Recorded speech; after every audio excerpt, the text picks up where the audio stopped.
Welcome back to Let's Play Minecraft with Niceberg. I am here in front of my now 3 nether portals. These are my return places. If you remember from the last time when we went to the nether, we had this issue that our return portal kept popping up over here, and our other portal, whoops, wrong button, is all the way over here.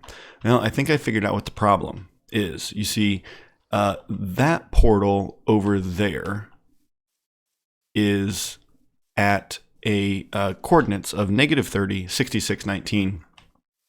And that should be a nether coordinate of -4 on the X and 2 on the Z. When we pop through here, oh boy, oh boy, oh boy. The coordinates of this portal are -2020, basically. So I think the issue is that in this -4, 2 area over here, should be kind of right over here, we're basically in the open, right? So it couldn't spawn here, and so it pushed it way over there. So first things first, let's go ahead and tear down this portal and hopefully get this nether thing happening the right way. So I moved this portal over to 0, 0. That block right there, if we take a look at it, will be 0, 0 in the nether. I figure that should be close enough to link up with what we have at our home base. Let's find out. The moment of truth. Yes, excellent. All right, so now we've got those portals linked. And like I said, probably just an issue that those portals over there didn't spawn into the right place. So that's great. All right, project number 1 down. So the first part of this project is happening right here in the overworld, and it's going to be these 2 pits that are covered with trapdoors, and these are designed for a couple of zombie villagers. So we are going to have to stay up throughout the night at some point and try and catch ourselves a couple of zombie villagers. I'm going to create a little pathway so we can lead them right over the top of these, and they won't go out of the way. We can whomp and then spin around and bam, bam, bam, bam, caught. I put these under the trees so that hopefully they block some sunlight, but it actually looks like I didn't do a good enough job. So we'll go ahead and slap a roof on our little walkway here. Otherwise, the zombie villagers, once the daytime comes, will end up burning up. So that's the first part, and we will refine these in a little while, maybe as we wait for the night and hopefully get some zombie villagers to spawn. That could be a little bit of a challenge and could take a little bit of time. Now, if zombie villagers are the goal of this episode, which they are, then the other part of this project happens in the nether. And as the sun goes down, let's go ahead and head that way, because we need to find ourselves a nether fortress in order to get ourselves some blaze rods so we'll be able to cure our zombie villagers. Now, I've made myself a nice staircase down here, and I noticed a new biome over here, a basalt delta. So I thought we should go check that out and see what's happening in this basalt delta. And hello, nether fortress. Okay, so ruined portal too, but hello, nether fortress. That is exactly what we need. Well, this part of this project isn't taking very long. We need to figure out how to get there, and it looks like it's back that way a little bit, which is actually where we came from. So I'm thinking that we kind of go back to where the nether portal is and just dig that direction for a while and see how close we come. Well, I'm digging through and I just heard a ghast. He shot at me. I figured let's pop out and see if we can't return to sender here real quickly. I'm not usually very good at this, but oh, I thought that was going to be it. Yes, boom. Gotcha, buddy. So we have popped out here near the fortress, actually on the other side of it. But this is, I mean, we're on zero, the 0 line here. So this has worked out really nicely. And it actually looks like a lot of this is cased in right here. So I feel pretty safe, even if we've got a staircase out over the top here. So I'm going to shoot for that window kind of right up there, and we'll blast into our first fortress. How exciting. Let's make this a little bit safer by blocking off the entrance. There we go. Now no wither skeletons can get under there. And it's also cool, we're kind of at the end here. So that gives us a good frame of reference for where we're at in the fortress and where we still need to go.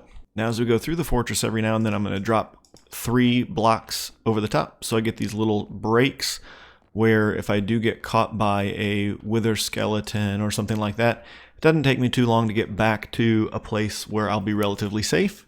I like to be very cautious in nether fortresses.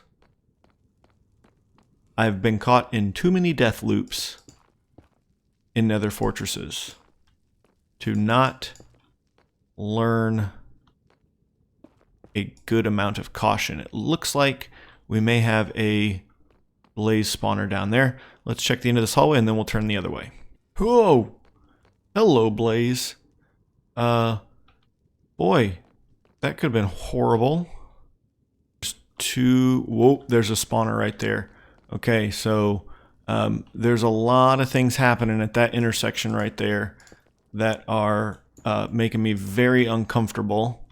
So let's make it really difficult for anything to get through there at all and go find out what's happening right down here. We do have another spawner there, far enough away that it hasn't turned on yet. And a couple of good hallways here. Down here we've got ourselves a warped forest. This is great. We'll be able to have a place where we can come farm some endermen when we are ready for that particular task. Oh no, just looked at one by accident. Check this out, 3 wither skeletons right here. And I have a smite 5, smite 4, looting 3 sword. Let's see if we can get really, really lucky. No, not lucky enough. I was really kind of hoping and thinking that maybe we could get a skeleton skull, but I should have known better. And we are going to get our first blaze kill here. And our first blaze rod. What a good deal. Let's drop the flint. Don't need it for now. All right, there we go. First blaze rod into the fire. I've also picked up some of these brown mushrooms because we are going to need those as well if we plan on curing any zombie villagers. So, oh man, oh man, oh man, oh man. Getting out, getting out, getting out. Go, go, go. Yikes. That was dangerous. And they spawned fast. And, oh, nice. Thank you, friend. Let me help too. All right, the only thing that I'm missing right now from a fortress that I would really like to get is some nether wart. Now, we don't need nether wart for the task that we have, which is, again, curing a villager. But I would just like to have it. So I'm actually going to bounce across here really quickly and see what's going on right here. It looks like there's another part of the fortress that I haven't seen from the exterior. And so I want to see if I can get in here. Okay, I have been here already. There's that flint that I dropped. So we're going to come out near that spawner now. Yeah, there it is. And let's just sprint through there. And turn and left. So apparently no nether wart in this fortress. But again, we at least got everything that we needed. We need to go this way. At least we got everything that we needed for today's particular task. So let's head back to the overworld and see if we can complete what I kind of expected to be probably the harder part of this, which is we're going to need to hang out in the overworld until we get a zombie villager to spawn. Well, we came back through into the night, so assuming that I've slept, we shouldn't have any issues with any phantoms, and now we just need to wander around until we find a zombie villager. I'm going to kind of stick to the island because I don't want to have to take a zombie across water, and we're going to need to find one that will hold something because I also don't have any of the potions of weakness or the golden apple that we need ready to go. So we need a really specific zombie villager, or two, ideally two, here in the next couple of nights that hopefully we'll find.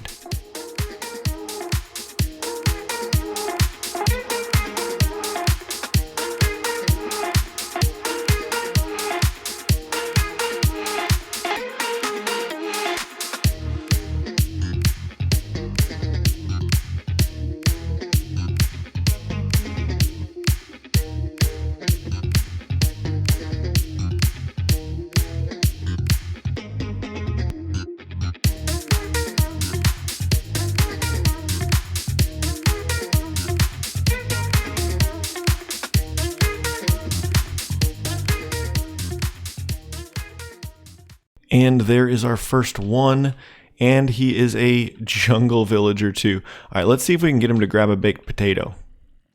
Yes, this is exactly what we needed. This is exactly what we needed.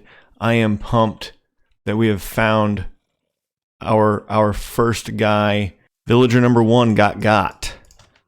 So unless we find one that has spawned recently and has a helmet on, or, well, I guess we could get one that might pick up a helmet, but probably is going to need to have a helmet on in order to be protected from the sun at this point. So I don't think we're probably going to find our second villager, which means that we can use today to get potions and golden apples ready to go. Now that we have a zombie villager over there, which is super exciting, let's go ahead and get a brewing stand ready to go, which is 1 blaze rod and 3 cobblestone. And there we go. I'm going to go ahead and throw this over here in this corner, since we haven't used that corner yet. In order to make a potion of weakness, we need 3 things: spider eye, brown mushroom, and sugar. And when we put those together, we will get a fermented spider eye. And one of those spider eyes right there, one of those fermented spider eyes, will end up making us 3 potions of weakness. Now we need 2 things in order to make that happen. One is we need blaze powder, which we can get without a problem, and the other is water bottles. So we will get some glass water bottles by taking 3 glass, making water bottles out of them, and filling them with water. So we'll go ahead and use the brewing stand. We'll put the 3 bottles in the brewing stand, and let's just use one of our blaze rods, turn it into blaze powder, and that will go in and fuel the stand. For many potions, you need also nether wart, but for the particular potion that we are brewing, the potion of weakness, you just need to throw in the spider eye and it starts brewing. In order to get a zombie villager cured, we actually need to make a splash potion of weakness. So let's wait for this eye to go ahead and finish brewing. And then we'll take our 1 minute and 30 second potions of weakness, and let's drop a gunpowder into the brewing stand. Now we've got minute and 30 splash potions of weakness. Let's go ahead and pull those out, and we'll get the local brewery advancement. One last thing we need before we can go cure that first villager, and we'll have to run down to the zombie XP farm to get it. So there's nothing down here in particular about the farm that we need. I just know that my golden apple is currently stored down here. So we'll splash the villager with the splash potion of weakness, and then we'll feed it the golden apple. So let's splash potion of weakness, and then feed the golden apple. There we go. I'm going to close this up just so nothing else gets in there with him. Not that it matters too much. Now, if we want to speed this process up, we could enclose him in iron bars, and we could throw a bed down there, and those things would all speed up the curing process. I figured I'd go ahead and harvest and replant our crop farm here. We got several more carrots going, lots of potatoes, and so we're just collecting up, and we're getting ready to go into our second nighttime here, hoping that we will find our second and final zombie villager that we need for starting our villager population. So we'll see what happens here in the second night. Well, it has been several nights and I think about 3 shields, and we still haven't found another zombie villager.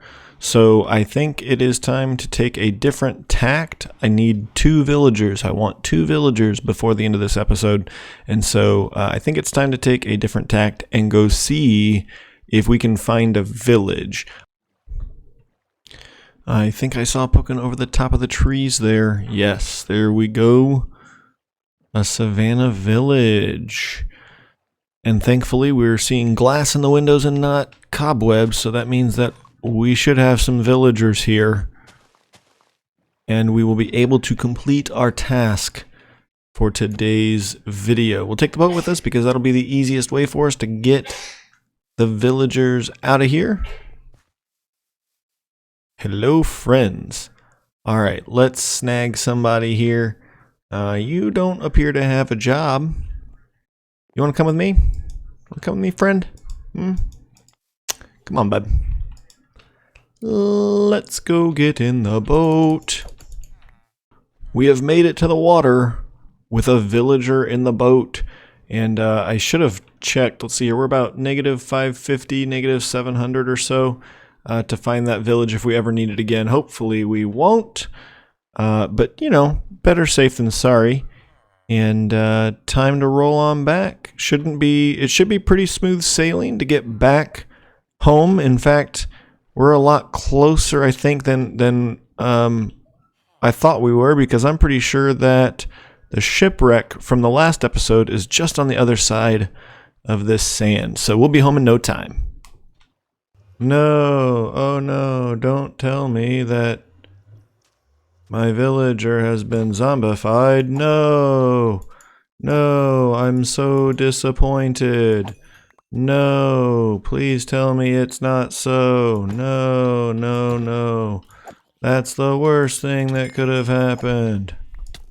Now that we have absolutely done exactly what I intended to do with this villager here, and tossed him in this boat with a zombie, we're going to swing over here and take the zombie out. Dink. Get the villager out of the boat. And lead him over to our trap. Alright, we were able to sleep and get ourselves a little safer. At least all of the zombies who are coming chasing after me are burning, hopefully, before they get to me. We need to keep an eye out for creepers and anybody with a helmet on or a bow that can shoot me from underneath a shade tree. But we do have our second villager here, so let's go ahead and... Okay, this is a horrible situation. I can't believe that just happened. That little dude needs to not be in there. Because if he's in there, he will turn the villager back after I convert him, after I cure him. There we go. Alright. That works. Get rid of that. Let's get this dirt back in here, for Pete's sake. Alright, weakness, golden apple, and now we sit and wait. Alright, we have one villager cured and one that is being cured as we speak. So that is great. We found ourselves our first nether fortress and we've got lots of blaze rods. I am looking forward to the next episode. I'm going to tell you right now that I'm running into a problem in our mine, and I think I have a way to fix it. Or at least to make life a little bit easier, and it may involve the ocean. So we'll see. See, ocean, the sea, the ocean, get it? What we get up to next time. Until then, I hope everybody has a great week and is looking forward to the next episode. See ya.